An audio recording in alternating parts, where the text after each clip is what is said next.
You did the ritual. You placed the salt, and for a while, it worked. The room felt lighter. The flow came in. But now, it feels quiet again. Not broken. Just still. And maybe you wonder, did the salt stop working? Or did I stop connecting? What if I told you, your salt isn't done? It just needs to be woken up.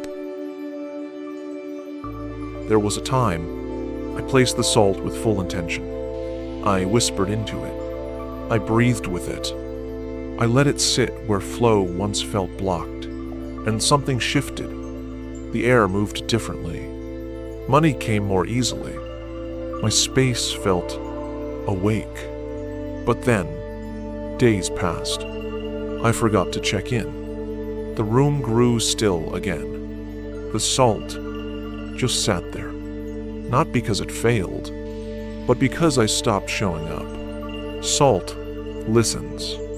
But like all sacred tools, it remembers your energy only as long as you keep giving it. This isn't about starting over. It's about returning to what once worked and waking it up with presence. Before we begin, I want you to know, this isn't the only ritual. We've walked through 10 bowls of salt together, each one a step deeper into wealth. If this is your first time here, go back.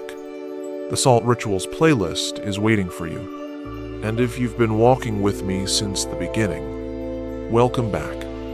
This is the ritual that brings it full circle. Stay with me until the end, because I'll guide you through a soft, quiet way to bring your salt back to life. And if at any moment tonight something clicks, something shifts, leave me a whisper in the comments. Just a few words. I'm returning. It stopped working, now I see why. The salt still remembers me. You don't have to explain. Just speak. The energy will understand. It worked. You felt it. The flow. The lift. The shift. But then, it faded. Most people think the ritual just wore off. Or maybe it never worked at all. But salt doesn't break. It just stops responding. When you stop showing up, because salt remembers energy only as long as it stays in contact with it. Salt, by nature, absorbs energy, moisture, vibration. Over time, if it's not reconnected with, it holds too much. It clumps. Its glow dulls. It becomes still. Not dead, just full, like a sponge left soaking without ever being wrung out. In energy work, we call this field fatigue. The vessel still exists, but the frequency it once carried becomes crowded, static heavy. Even crystals need clearing. Even breath needs pause. So does your salt. Not because you did something wrong, but because everything that serves eventually needs to rest. When was the last time you actually touched your salt? Looked at it? Spoke to it? The ritual didn't stop working. The connection just fell asleep. But here's what most people miss. When salt is left untouched for too long, it doesn't just go quiet. It starts to hold back the flow it was meant to move. At first, it was the thing that shifted everything. But now, it's just there, quiet, dull, still. Most people think an inactive bowl of salt just becomes neutral. But in energy work, nothing is ever truly neutral, especially not something that once held vibration. Salt, when ignored, becomes a weight. When a salt bowl is full of forgotten breath, full of stagnant chi, it no longer absorbs. It holds. And what it holds begins to press back into your space. Not like a storm, but like humidity that never clears. The kind of atmosphere where ideas feel stuck, money feels delayed, and you keep cleaning the room, but something still feels off. I once visited a friend who had placed a bowl of salt on a shelf near her home office. She said it worked wonders at first. She felt focused. Her invoices cleared faster. But 2 months later, she called me and said, "I don't know what's going on. I sit at the desk but can't start. I clean, rearrange, but something just feels off." When I got there, the salt was still there, tucked in the corner, half forgotten. It looked fine, but when I picked it up, it was heavy, not clumped, just weighted. I asked her when she last touched it. She blinked. Maybe the week I placed it. We didn't throw it out. We just moved it to the doorway, breathed into it, and whispered something simple. The next morning, she texted, "I sat at my desk and didn't even realize. I had worked 3 hours straight. It felt normal again." Sometimes, the thing you forgot is the very thing that's been holding the pause. But the good news is, in many ancient traditions, we don't replace what's asleep. We just wake it up again. We've been taught to replace. When things don't work, buy new. But not everything that grows quiet is meant to be thrown away. In many ancient traditions, from China to India to the Mediterranean, salt wasn't seen as disposable. It was seen as alive. And when it became dull, they didn't toss it. They awakened it. Salt is more than a mineral. It's a crystalline memory field.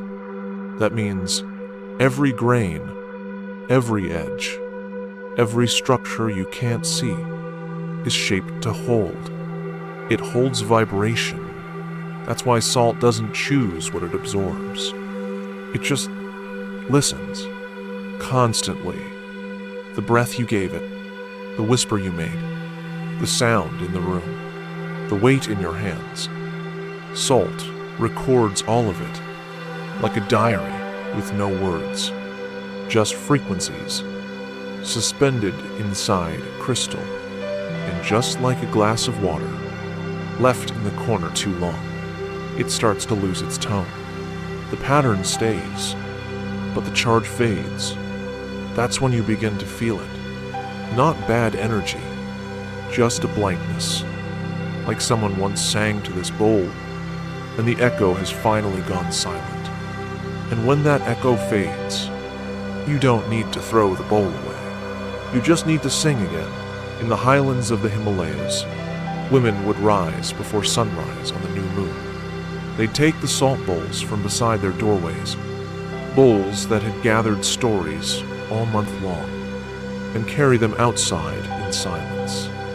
They'd place them on stone ledges, letting the first light fall through the mist, not to cleanse, but to remember. They believed sunlight carried the chi of beginning, and salt always responded to beginnings. In ancient Egypt, salt used in temple rites was never discarded. It was placed in shallow copper dishes, wide like a palm, and circled with a single note. A priest would strike a metal bowl once. Just once, the vibration would ripple through the salt like water. They called it releasing the held winds. And in the stone cottages of early Europe, the salt of the hearth was the last thing cleared before winter. But it wasn't thrown away.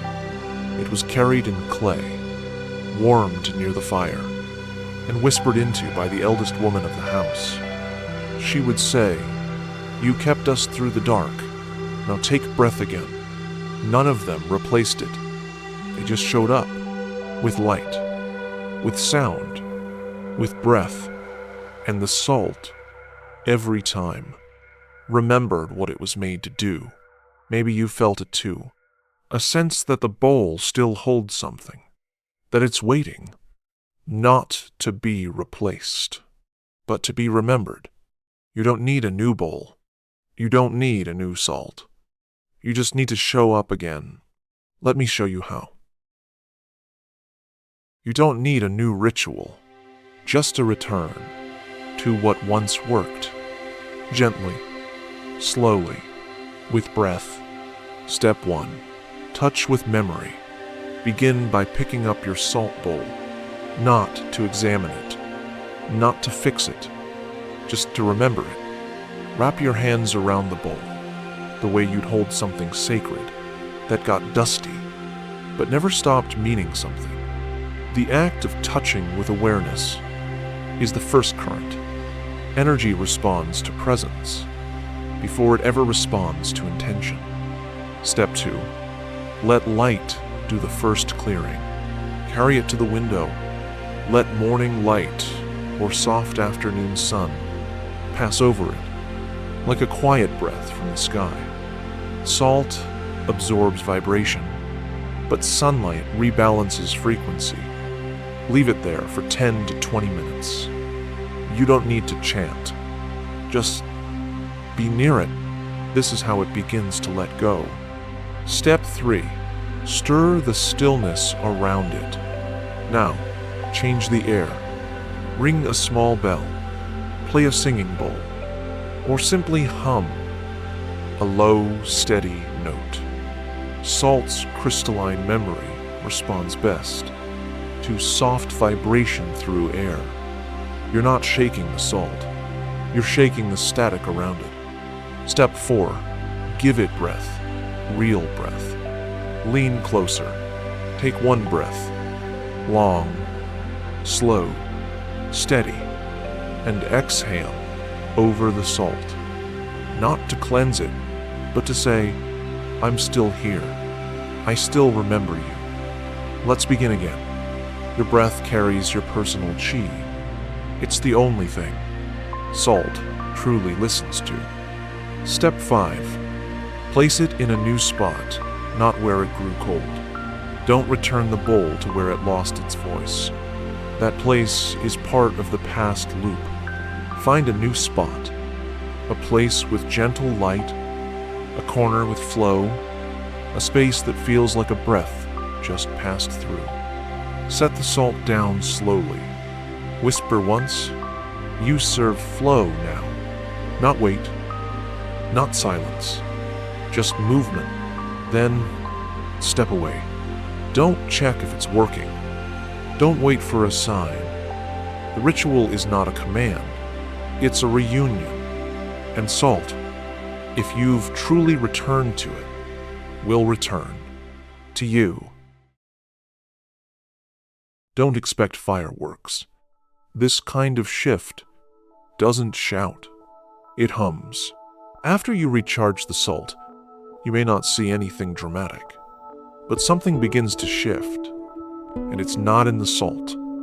It's in the space and in you. The room no longer feels stuck. You won't be able to point to what changed, but suddenly, you'll finish things you've been delaying. You'll walk through the house and forget to carry that quiet weight that had followed you for weeks. Your thoughts feel less scattered. You stop pacing, and money, instead of slipping through cracks, begins to land. Not all at once, but with presence, because chi doesn't rush in like fire. It returns like breath, and once salt finds that breath again, so do you. There's someone I know, an artist. She kept a bowl of salt near her desk, the kind of desk where half-finished ideas live. Coffee cups stay too long, and creativity sometimes sleeps. When she first placed the salt, she said things flowed again. She finished a piece she had abandoned. got a call from a gallery. It felt like movement had returned, but over time, she forgot about it. The salt stayed, but the breath between them faded. She told me, asterisk, I don't know why, but lately I sit at that desk and I scroll. I clean, but I don't start. Asterisk. I asked her when she last spoke to the salt. She blinked. I guess when I first placed it. So we recharged it. Just the way I showed you. Light, sound, breath. She didn't change anything else. But 2 days later, she sent a photo. A new canvas, half done, with a message. I didn't plan to paint. I just sat down and it began. When salt is reconnected, it doesn't just absorb again. It begins to harmonize. It turns from a storage of old chi into a tuning fork that reminds your space what alignment feels like. And maybe what shifted most wasn't the salt, but you showing up again for something you once forgot. The ritual was never about salt. It was always about presence. And presence, once returned, changes everything. If the room feels different now, not louder, not brighter, but just settled, then the ritual has already begun. In fengshui, nothing sacred ever truly ends.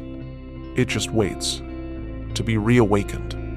And salt, so simple, so quiet, has always known how to carry you back to presence.